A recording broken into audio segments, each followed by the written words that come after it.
સરફરોશ. લેખક ગુણવંતરાય આચાર્ય. પ્રકરણ 8. શક્કરબારની સખાતે. ભાગ 1. દરિયાલાલ ઉર્ફે અરબી સમુદ્ર અને રત્નાગર ઉર્ફે હિન્દ મહાસાગરમાં અનાદિકાલથી તે આજ દિન સુધીમાં અનેકવિધ ભયંકર માનવીઓ વસી ગયા છે. એ તમામમાં વધારે ભયંકર માણસ લાલિયો ઘંટ હતો. એ કોણ હતો, ક્યાંનો હતો, એનું માદરે વતન ક્યાંનું હતું અને એની જાત શી હતી એ તો કોઈ જાણતું ન હતું. પરંતુ દરિયાના ચોર માત્રની એક ખાસિયત સદાકાળ રહી છે. એ બધા જ આખરે તો ધણીમાર જ હોય છે.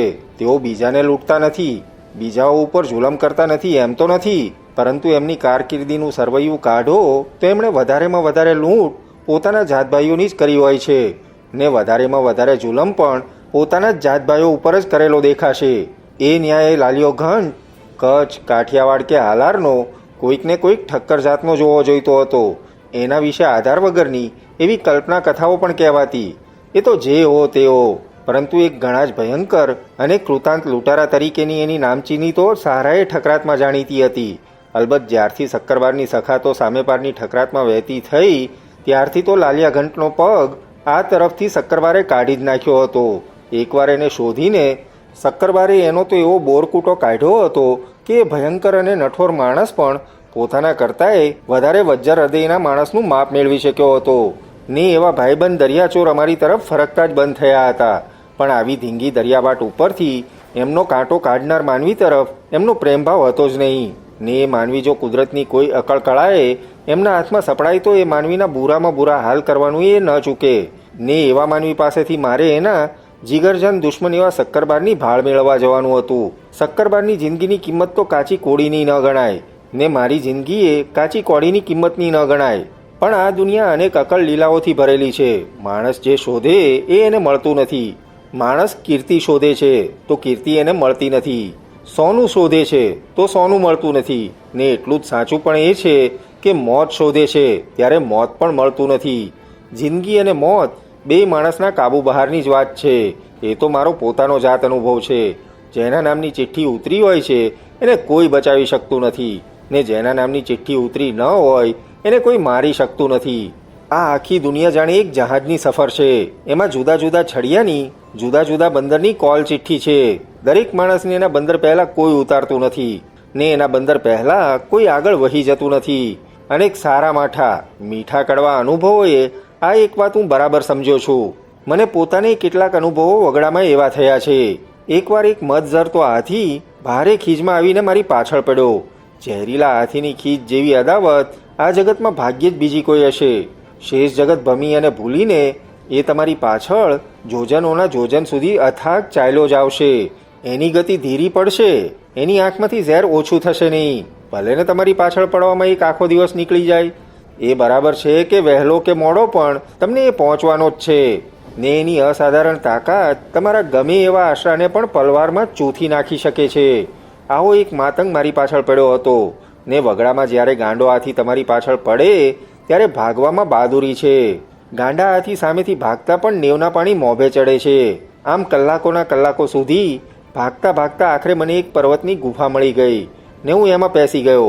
બહાર ગાંડો હાથી મારી રાહ જોતો ગુફા આખી ઉખેડી નાખવાનું જોર કરતો હતો. ને ગુફામાં જરા વધારે ઊંડો જઈને જોઉં છું તો મેં સિંહણના બચ્ચા રમતા જોયા. માશાલ્લાહ, હું પણ કોઈ સિંહણની બોર્ડમાં જ ભરાયો ને. સિંહણ એના બચ્ચાને મૂકીને આવે તો આ મોત હતું. મેં માતા આશાપુરાને સ્મરી લીધા ને મારા મોતની તૈયારી કરવા માંડી. ત્યાં બહાર કારમો ઘુરકાટ સંભળાયો. સિંહણની ત્રાડ ને હાથીની સિસોટીઓથી હવા ભરાઈ ગઈ. ખેળના તાકાત ફાટતા હોય એવો અવાજ મેં સાંભળ્યો ને હાથીની મરણચીસ મારા કાનમાં ગાજી રહી. બીજી જ પળે કોઈ ભારે વસ્તુ ભારે વજન નીચે ભયંકર ચોકસાઈથી છૂંદાતી હોય એવો અવાજ મેં સાંભળ્યો. ને સિંહણની ફાટી ગયેલી ચીસ જાણે એના ગળામાં જ કોઈક ભારે વજનથી દબાઈ ગઈ. મેં ગુફામાંથી ચોર નજર કરી તો આખું પેટાળ ચીરાઈ ગયું હતું એવો હાથી ત્યાં મરેલો પડ્યો હતો.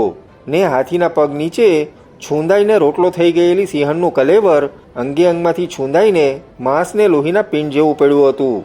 એટલે ચિઠ્ઠી ન ઉતરી હોય ત્યારે કંઈક ને કંઈક વહારે ચડી આવે છે, ને ઉતરી હોય તો છતી વહારે લાચાર થઈ જાય છે. એટલે લાલિયા ઘંટ પાસેથી શક્કરબારની બાતમી મેળવવા જવું એ તો છંછેડાયેલા મણિધરના માથામાંથી મણી કાઢવા જેવી વાત હતી. તોય અશક્ય વાત તો નહોતી. એટલે જ લાલિયા ઘંટની સામે મારે જવાની ને એના પેટમાંથી વાત કઢાવવાની છગન પગી છગન હરારીની રીત મને ખોટી ન લાગી. શક્કરબાર જેવો શક્કરબાર આબુ આસમના હાથમાં આવે તો એની ખબર લાલિયા ઘંટને ન હોય એ તો બને જ કેમ? હવે સવાલ એ હતો કે લાલિયા ઘંટને પકડવો ક્યાં? એ વાત તો ખાસ મુશ્કેલ નહોતી. લાલિયો દરિયાની વચમાં એક બેટમાં રહેતો હતો. મુકાબલો કરી શકાય એવું જોખમ હોય તો મુકાબલો કરી લેતો ને મુકાબલો ન થાય એવું જોખમ હોય તો આસપાસના બેટડામાં ગાયબ થઈ જતો. એ ક્યાં રહેતો હતો એ બધા જ જાણતા હતા ને છતાં કોઈ એની સામે આંગળી ઊંચી કરી શકતું ન હતું. લાલિયો પોતાના બેટમાં એક વિશાળ જનાનખાનું રાખતો. આફ્રિકાની કોમની નારીઓ એના તમામ પ્રકારના મિજાજનો બોજ ઉઠાવતી ને છતાં રોજ જીવના જોખમ વહોરતી. એના જનાનખાનામાં પણ નિત્ય નવીઓ આવતી ને જૂનીઓ અદૃશ્ય થતી. કેમ અદૃશ્ય થતી એ લાલિયાના ને તે સમયના તોર ઉપરની વાત હતી. કોઈને જીવતી દાટી દેતો તો કોઈને સુસવાટ પાસે નાખી દેતો, કોઈને ઊંધે માથે લટકાવતો તો કોઈને તત્કાલ મારી નાખતો. જેવો એનો તોર અને જેવી એની તત્કાલ લોહીની પ્યાસ એમ એ જતી. દરિયાની વિકરાળ સુસવાટ ક્યાંક કાપમાં પડી રહેતી હોય એમ એ પોતાના બેટમાં પડ્યો રહેતો. પોતાના બેટની વચમાં એણે ડૂબાવેલા કોઈ જંગી જહાજનો કુવાથંભ રોપ્યો હતો. કુવાથંભ ઉપર એક માણસ સૂઈ શકે, બેસી શકે એવું પાંજરું એ બાંધતો ને એ પાંજરામાં લાલિયો પડ્યો રહેતો. ત્યાંથી ગીધની જેમ એની આંખો ચોમેર ફરતી. એના સાગરીતો તો ઠીક સંખ્યામાં મનાતા, પણ એવો ક્યાં રહેતા ને લાલિયો એની સાથે સંપર્ક કેમ રાખતો એ તો કોઈ જાણતું ન હતું. કંઠાળના પંથકમાં આવીને મેં લાલિયા ઘંટના બેટ સુધી મને પહોંચાડે એવી હોડી કે મછવાની ચાહન તપાસ કરવા માંડી. તમારે કોઈ વાત ઢાંકવી હોય તો એ વાતને તમારે છાપરે ચડીને પોકારવી ને મેં કંઠાળમાં જે કોઈ પૂછે એને કહેવા જ માંડ્યું કે મારે લાલિયા ઘંટનું કામ છે, મને કોઈ હોડીમાં કે મછવામાં એની પાસે પહોંચાડશે. અલબત્ત કંઠાળમાં લાલિયા ઘંટનો કોઈને કોઈ સાગરીત તો હોવો જ જોઈએ. એને કાને મારી વાત પહોંચે એટલા જોરશોરથી મેં વાત કરવા માંડી. કંઠાળમાં આદિવાસીઓ મારાથી ભડકીને દૂર નાસ્તા ફરવા માંડ્યા. એમને હું ચાહન કહેતો કે મારે લાલિયા ઘંટને મળવું છે, કાં એ નહીં ને કાં હું નહીં. આખરે એક બુઢો આદિવાસી માછીમાર શોધતો આવ્યો ને એક અંધારા ખૂણામાં મને લઈ ગયો. એને મેં કહ્યું કે અગર મને તું બેટમાં પહોંચાડે તો લાલિયો તને ન્યોછાવર કરશે. મારી પાસે એને દેવાની બાતમી છે. શક્કરબાર તો પકડાયો પણ એનો ખજાનો હાથ આવ્યો કે બસ. ટૂંકમાં બધું સમજી લેને મારા ભાઈ. લાલિયો મને અડધો ભાગ આપે તો એની સાથે સોદો કરવો છે, નહીંતર લાલિયો નહીં તો એનો ભાઈ. મલકમાં માનવીની ભીડ ક્યાં પડી છે? માછીમારને મેં અંગ્રેજી પવન બતાવ્યા. એમાંથી 5 એને આપ્યા ને બાકીના એ જોઈ શકે એમ મારી કેડમાં બાંધ્યા. કેડમાંથી મેં કટાર કાઢીને માછીમારને કહ્યું, અગર તું બેટમાં પહોંચાડે તો હજી બીજા પવન તારા મહેનતાણાના છે. રસ્તામાં દગો કર્યો છે તો આટલામાં સુસવાટોનો તોટો નથી. કહે છે કે સુસવાટ જીવતા માણસને દાઢમાં ચાવે છે ત્યારે માણસને નરકની પીડા થાય છે. માછીમારને લોભ મોટો હોય કે સુસવાટની બીક મોટી હોય, પરંતુ લાલિયાના બેટ સુધી મને જે જાગતી ચોકી કરવી પડી હતી તેમાં કોઈ વખતે એને મારી સાથે દગો રમવાનો વિચાર હોય તોય મને દેખાયો ન હતો. વહેલી સવારના અમે ઉઠ્યા હતા ને વળતી સવારે દરિયાની વચમાં જ જાણે ઊભો કર્યો હોય એવો કુવાથંભ દેખાયો ને મને બતાવીને માછીમારે કહ્યું, આ દેખાય છે લાલિયાનો બેટ. અમે જેમ નજીક આવ્યા તેમ બેટની આસપાસ સુસવાટોની સફેદ જળપાંખો ને વાઘનખને અસૂયા આવે એવી દાઢોવાળા ઉઘાડા જડબા અમને દેખાવા લાગ્યા. લાલિયો સાવ કાચો ન હતો, સુસવાટોના જમેલામાં જ રહેતો હતો. બેટની ચોપાટી સુધી અમે આવ્યા એટલે કુવાથંભ ઉપરથી કોઈ ઉરાંગ ઉતરતો હોય એમ અમને લાગ્યું. જાણે ખાંગા પડેલા વાહનના સથ્થા ઉપર એ ચાલતો હોય એમ પોતાનો એક હાથ જરા આગળ રાખીને આવતો હતો. એના માથાના વાળ જટાના ઝુંડ જેવા હતા ને એની દાઢી વિખરાયેલી લાલ રંગની ને ઝાડી જેવી હતી. ઝાડીમાં કોઈ વાઘ કે વરુની આંખો તાકતી હોય એવી એની આંખો ચકચકતી હતી, જાણે જીવતી જાગતી નઠોરતા. દરિયાલાલની તમામ જાતની બેરહમ સંદેશે ચાલી આવતી હોય એવો એ અમારી પાસે આવ્યો. એની કેડમાં એક લાંબી છુરી ચામડાની વાદરીથી બાંધેલી લટકતી હતી. એના એક હાથમાં જાડા ધોકા જેવો ડંગોરો હતો. માછીમાર સામે જોઈને લાલિયાએ પૂછ્યું, કોને લાવ્યો છે? શું કામ લાવ્યો છે? કરવત ઉપર કાનસ ઘસાતી હોય એવા એના અવાજ સામે માછીમાર જાણે અવાક થતો હોય એમ એણે મારા તરફ મુખ સંજ્ઞા કરી ને લાલિયા ઘંટે પોતાની નજર મારા તરફ ફેરવી. વગડાવ વાઘ પોતાની બોર્ડમાં બેઠો સામે ચાલ્યા આવતા શિકારને તાકતો હોય એવી એની નજર હતી. નરી નઠોરતાની ને દરિયાલાલની ખારાશ ને કડવાશ માત્રની જીવતી મૂર્તિ જેવો લાલિયો ઘંટ પહેલી જ નજરે વજ્જરનો ઘડેલો ને બિહામણો લાગે એવો હતો. એક તો પૂરો 8 હાથ ઊંચો, કસાયેલા બદનવાળો, ક્રૂર આંખોવાળો, સામાન્ય માણસના સાથળ હોય એવી ભૂજાવાળો, પોતાની વિકરાળ દાઢીથી નઠોરને દયાહીન લાગતો, દાઢી પાછળની તરસી આંખોથી આપ મતલબીને લુચ્ચો લાગતો હતો. કેમ આવ્યો છે? એણે મને પૂછ્યું. મેં કહ્યું, ભલા મતલબ વગર સુસવાટથી વીંટળાયેલા તમારા બેટમાં કોઈ પગ મૂકતું હશે કે? કોની મતલબ? મારી જ તો. મારે ને તમારે વળી ક્યાં આગલા ભાવની પ્રીત હતી કે તમારે મતલબે હું આ 99ના ધક્કામાં પડું? પણ તારી મતલબ ગમે તે હોય એની મારે શી પડી છે? ડાહ્યો હો તો આવ્યો એવો ચાલ્યો જા. બુઢો માછીમાર લોભની ઉતાવળી ઇંતેજારીથી વચમાં પુરાયો. પણ એની પાસે શક્કરબારના ખજાનાની બાતમી છે. શક્કરબારનો ખજાનો? લાલિયો તિરસ્કારથી હસ્યો. કહેતા બી દીવાના મગર સુનતા બી દીવાના. એ ઉટાંગ પાસે વળી ખજાનો જ ક્યાં હતો?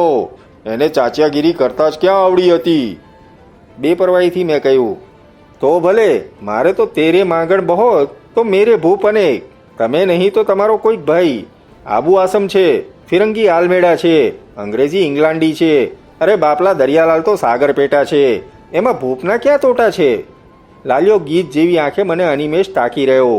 ઝાડીના ઝૂંડ જેવી એની દાઢીમાંથી એની આંખો અંગારા જેવી પ્રજળી ઉઠી. બુઢા માછીમારે કહ્યું, એની પાસે પવન છે, અંગ્રેજી પવન, કેડમાં બાંધ્યા છે. લાવ. લાલિયાએ મારી સામે હાથ લાંબો કર્યો. બતાવ તારા પવન ક્યાં છે? અરે બાપ, હું કંઈ ચાહી ચલાવીને લૂંટાવા થોડો આવ્યો છું. હું તો મારી મતલબ સાધવા આવ્યો છું, ને જે મારી મતલબ પાર પાડશે એની એ મતલબ ભેગી સધાશે એમ તમારી એ સધાશે. લાલિયો અનિમેષ મારી સામે જોઈ રહ્યો. વહાણમાંથી દરિયામાં પડતા શિકારની સામે જાણે સુસવાટ તાકી રહેતી હોય એવી વિકરાળ ભૂખ એની આંખમાં હતી. થોડી વાર રહીને મને કહે, ચાલ.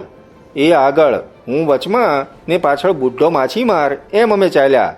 માર્ગમાં ભયભીત હરણી વાઘથી બહાવરી થંભી ગઈ હોય એવી આદિવાસી નારીઓ પોતાના અંગને જાણે ભોયમાં દફનાવી દેવા માગતી હોય એમ ડીલ સંકોરતી ઊભી હતી.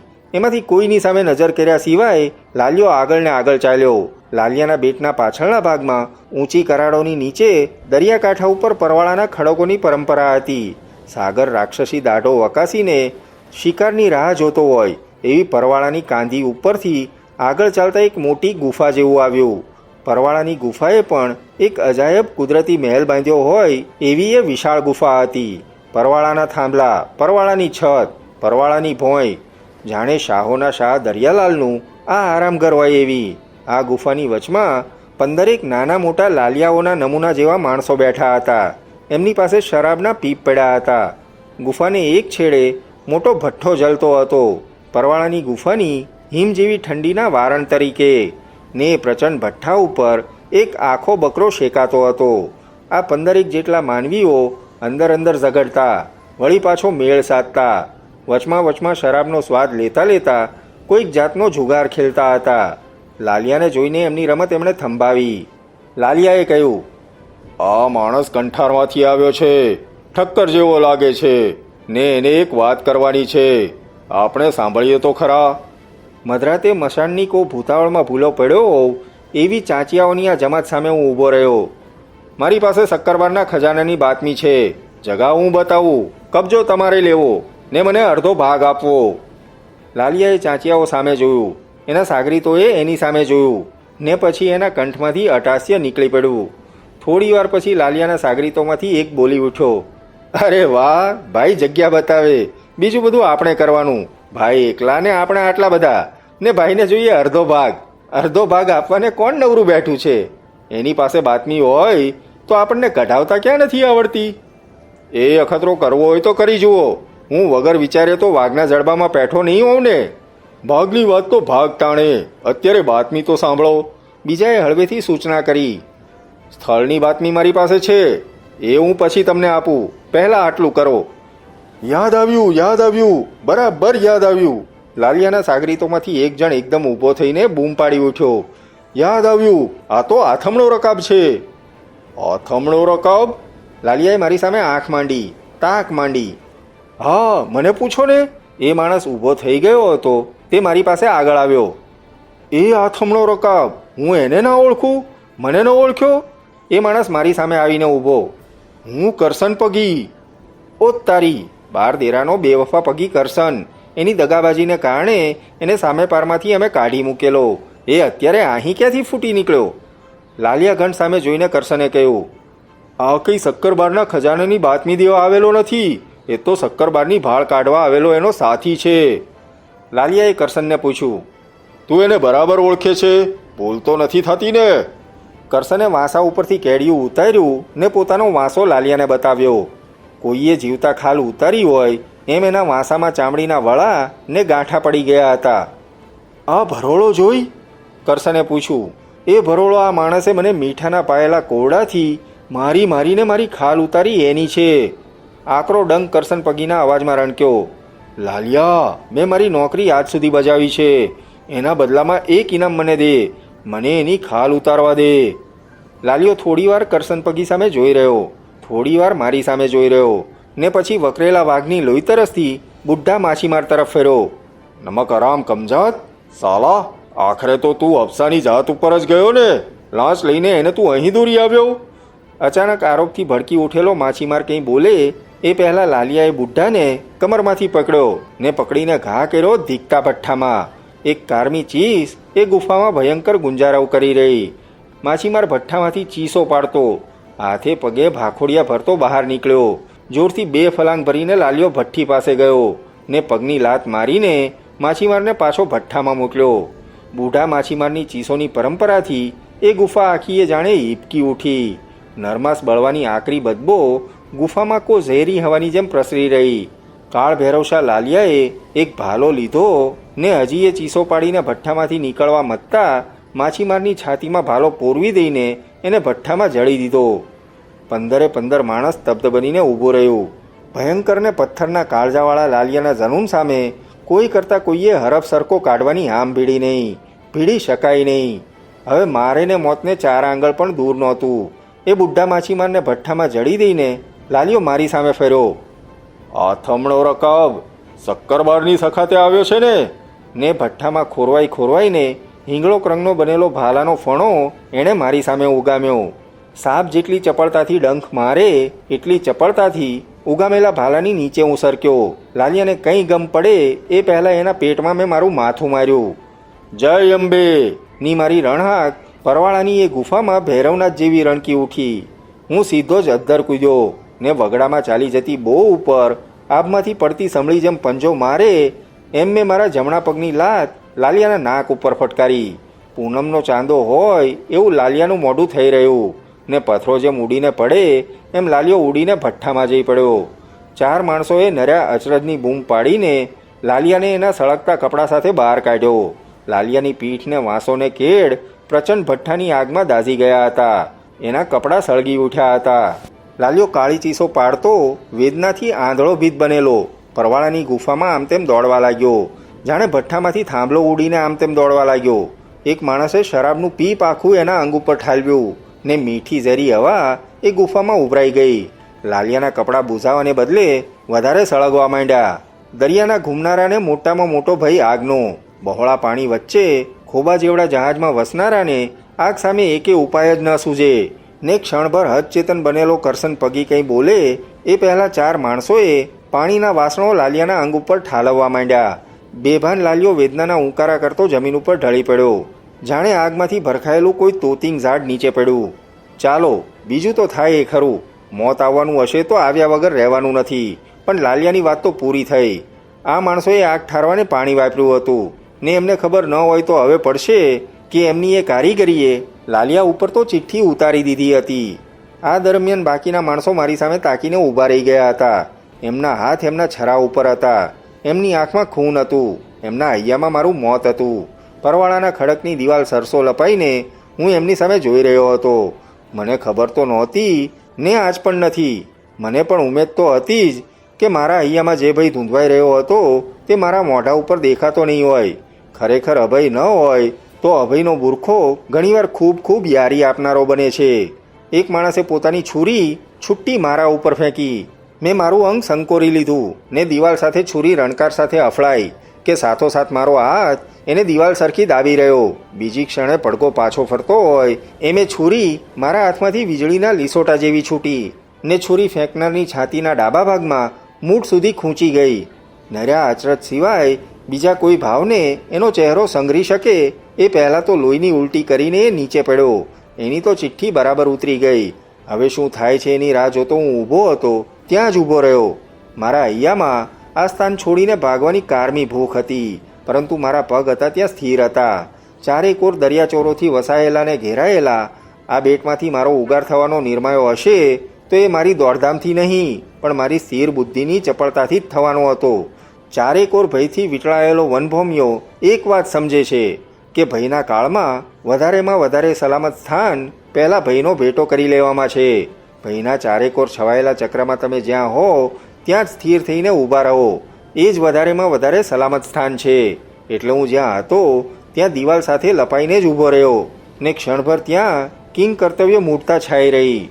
સંભળાતી હતી માત્ર બેભાન લાલિયાની, એના બેભાન કલેવરના અંતરતમ અંતરમાંથી ઉઠતી વેદનાની આહો.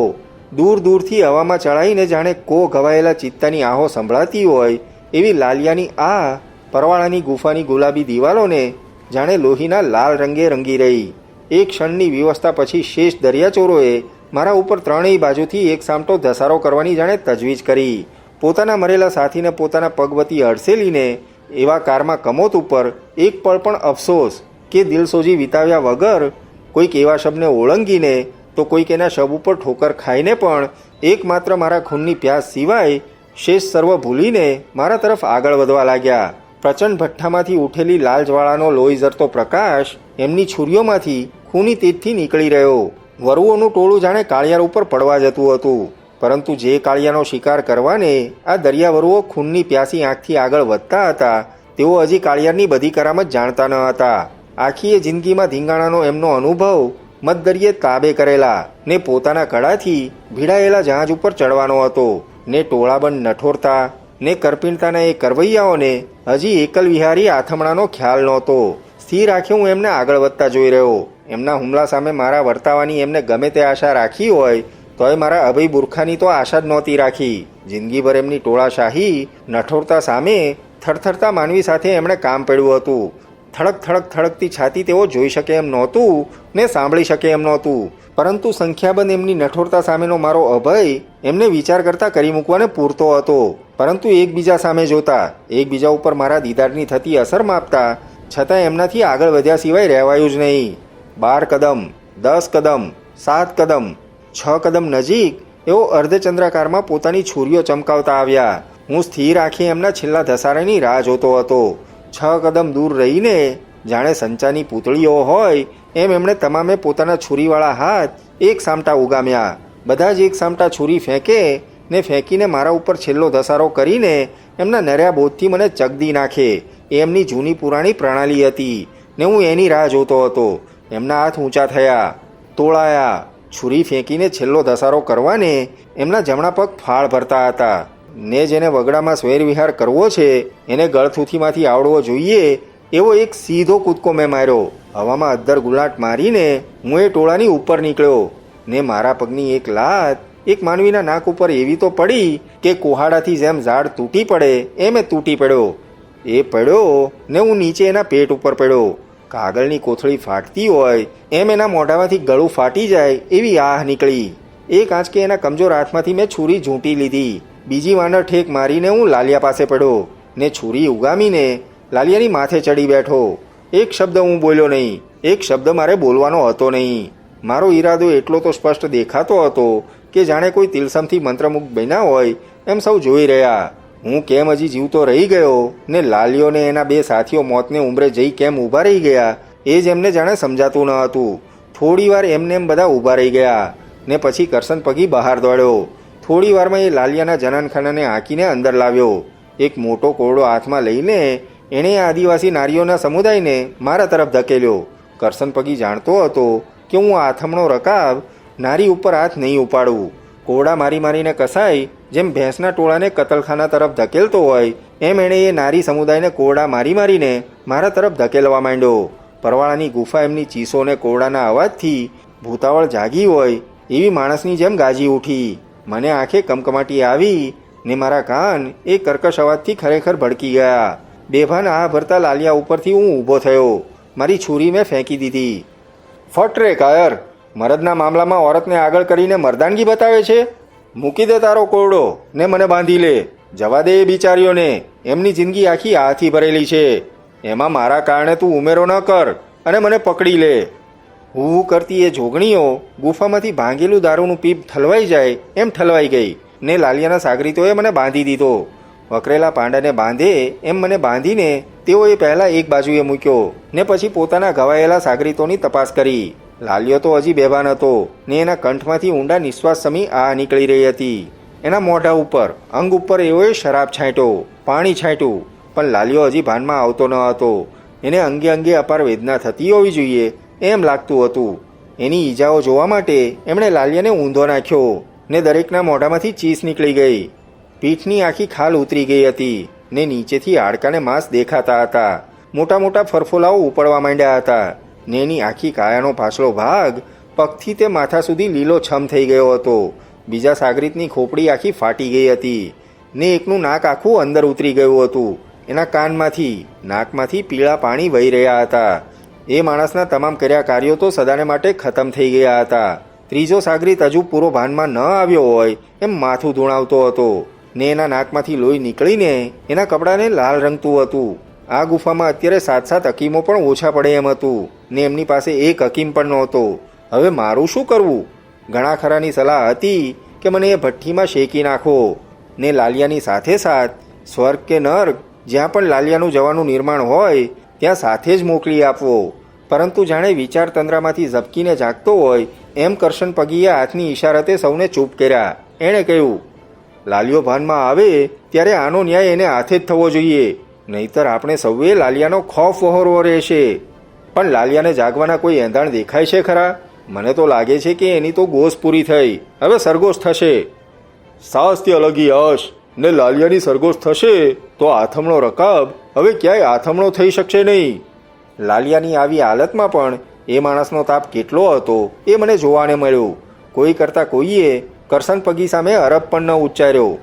લાલિયાને હાથે કે લાલિયાની સાથે એનો ઇન્સાફ થવાનો છે એ ભલે સગી આંખે જુએ, લાલિયાને ખસેડી શકાય એમ નથી ને આને અહીંયાથી ખસેડવો નથી. આવો ઠરાવ કરીને તેઓએ હવે પોતાના સાગરીતો તરફ લક્ષ દોર્યું. જે માણસની સરગોશ થઈ ચૂકી હતી એને ઉપાડીને તેઓએ દરિયામાં ફેંકી દીધો ને પળવારમાં સેંકડો સુસવાટો એના દેહની આસપાસ ફરી વળી. જે માણસ અડધા બેભાન જેવો હતો એના મોઢા ઉપર દારૂ છાંટીને ભીના પાણીના પોતા મૂક્યા. આ માનવીઓને પાણીની ઉપર કંઈક અજબ ને ભયંકર ઈદબાર દેખાતો હતો. વખતના વહેવા સાથે લાલિયો ભાનમાં આવતો ગયો અને જેમ જેમ ભાનમાં આવતો ગયો તેમ તેમ તેની વેદનાની ચીસોથી જાણે એ તૂફાની દિવાલો તૂટવા માંડી. પાણીને દારૂ સિવાય આ લોકો પાસે કંઈ દવા નહોતી ને એ દવા લાલિયાની વેદના વધારવા સિવાય બીજું કંઈ કરવાની નથી એનો એમને ખ્યાલ ન હતો. આખરે લાલિયાના પછાડાઓ અને તીખી કારમી ચીસોને કારણે એ ગુફામાં રહેવું પણ ભયંકર થઈ પડ્યું ને કાનમાં આંગળીઓ નાખીને લાલિયાના સાગરીતો ત્યાંથી ઉઠીને બહાર દૂર દૂર ગયા. અવારનવાર એક એક માણસ આવીને લાલિયો હજુ જીવતો છે ને હું હજી બંધનમાં છું એ જોઈ જતો ને ખારવાએ બાંધેલી દોરડાની સાર સામે મારી તમામે તમામ વનવિદ્યા સાવે સાવ લાચાર હતી. આમ કેટલી વાર પડી રહ્યા પછી મને એકાએક એક વિચાર સૂજ્યો ને આવો વિચાર પહેલાં કેમ ન સૂજ્યો એનો મને અફસોસ થયો. મારી જાતને ગભડાવતો ગભડાવતો હું પહેલાં હવે બુઝાવા આવેલા ભઠ્ઠા પાસે ગયો ને મારા હાથને પગ મેં ભઠ્ઠા ઉપર ધર્યા. અલબત્ત હું દાજ્યો પણ મારા બંધ પણ સળગી ગયા ને દોરડું ખંખેરીને હું ઊભો થયો. વેદનાની ચીસો પાડતો લાલિયો મારી સામે જોઈ રહ્યો હતો. મારી નાખ, મારી નાખ, નથી સહેવાતું. ઓ બાપ, ઓ ભગવાન, નથી સહેવાતું, મને મારી નાખ. એ ઉઠવા ગયો, ભોંય ઉપર પડ્યો ને એક કાળી આ એના કંઠમાંથી નીકળી ગઈ. મને મારી નાખ, એટલા માટે આવ્યો હતો ને, એટલું કામ પૂરું કર. ઓ ભગવાન. હું આ નર પિશાચ સામે જોઈ રહ્યો. આ માનવી મરવાને લાયક હતો? ઠંડા લોહીમાં જોઈ કોઈ માણસને જરા સરખીએ દયા વગર મારી જ નાખવો જોઈએ તો લાલિયાને મારી જ નાખવો જોઈએ. પણ મારવા જીવાડવાનું કામ ભગવાનનું છે. સૌને પાપે મરે છે ને મરશે. હૈયામાં મરવા મારવાનું જાણું ન હોય ત્યારે કોઈ માનવીને મારવાનું કામ માનવીનું નથી, ભગવાનનું છે. ભગવાન એની અકલ લીલામાં કેટલીય વાર પાપીઓને જીવાડે છે ને પરોપકારીને મારે છે. તો એની લીલા અપાર છે. મારવા જીવાડવાનું કામ એનું છે. હું ક્યાંય સુધી તાકી રહ્યો લાલિયાની સામે, એની પીઠ સામે. રવરવતા અંગારાના પથરા જેવી એની પીઠ હતી. મારા દાઝેલા હાથ પગ સામે હું જોઈ રહ્યો. આખરે મારા ખડિયામાંથી મેં રાળનો લેપ કાઢ્યો. વનવગડામાં ઘૂમનારાઓનું તો એ અમી છે, એકમાત્ર સાચો સંગાત છે, ને હું કોઈ દિવસ એના વગર બહાર કદમ મૂકતો નથી. મેં રાળનો મલમ મારા દાઝેલા હાથ પગ ઉપર ચોપડ્યો. લાલિયો દાંત વચ્ચે ઓઠ દબાવીને પોતાની વેદનાને રૂંતો મારી સામે જોઈ રહ્યો. મેં લાલિયાની પીઠ ઉપર પણ એ મલમ લગાવ્યો. ક્ષણભર તકતકતી આંખે નિરાધાર લાલિયો મને જોઈ રહ્યો. થોડી વારમાં એના અંગમાં અપાર ઠંડક વળી. એક માનવી વારાફરતી અવારનવાર તપાસ કરવા આવતો. એમાં એક માનવી આવ્યો ને અમારા નવા રંગઢંગ જોઈને અચરજથી સ્તબ્ધ બનીને ક્ષણભર ઊભો રહ્યો, ને પછી એની બૂમથી શેષ બધા ત્યાં દોડી આવ્યા.